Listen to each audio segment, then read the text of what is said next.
Right bulletin లో breaking news చూస్తున్నాం. Parliament లో గత కొన్ని రోజులుగా కొనసాగుతున్న ప్రతిష్టంభన ఎట్టకేలకు తొలగిపోయింది. ఎన్నికల సంస్కరణలు, ఓటర్ల జాబితా ప్రత్యేక సవరణ ప్రక్రియపై లోక్సభలో ఈ రోజు కీలక చర్చ జరగనుంది. ప్రభుత్వం, విపక్షాల మధ్య జరిగిన సుదీర్ఘ చర్చల అనంతరం ఈ విషయంపై ఏకాభిప్రాయం కుదిరింది.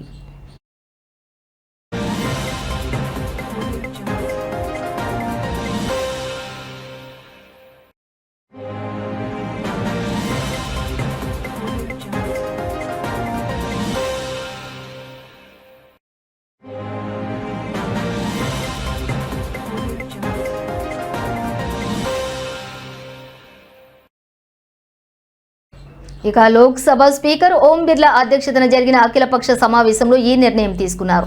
దీని ప్రకారం ఎన్నికల సంస్కరణలపై పూర్తి స్థాయి చర్చకు ప్రభుత్వం అంగీకరించింది.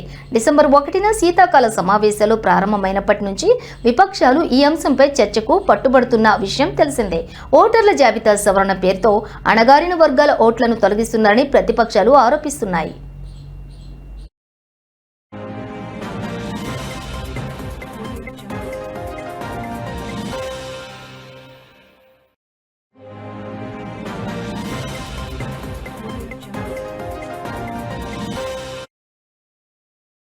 అయితే ఈ అంశంపై ప్రతిపక్ష నేత రాహుల్ గాంధీ చర్చను ప్రారంభించగా ప్రభుత్వం తరపున మంత్రి రేపు సమాధానం ఇవ్వనున్నారు.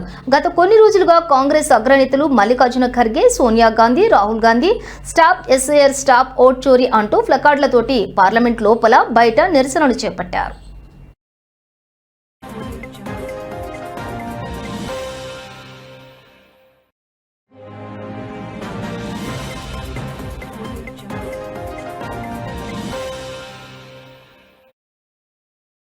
ఇక వందే మాత్రం 150వ వార్షికోత్సవంతో పాటు ఎన్నికల సంస్కరణలపై చర్చకు షెడ్యూల్ ఖరారైనట్లు పార్లమెంటరీ వ్యవహారాల మంత్రి కిరణ్ రిజిజు సోషల్ మీడియా వేదిక ఎక్స్ ద్వారా ధృవీకరించారు.